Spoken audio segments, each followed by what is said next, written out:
Hi friends, आज गुरुवार पूरा साधा रेसिपी आम घर तैयारी देखो मुझे कौन कौन सब आज बनई।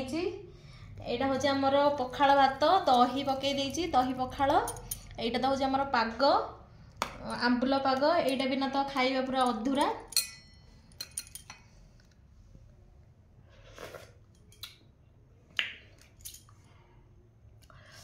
बढ़िया। यहाँ हूँ आमर आलू बैगण भर्ता। यहाँ हूँ आमर मशरूम मसला बटन छतुरे आमर मसला बनई।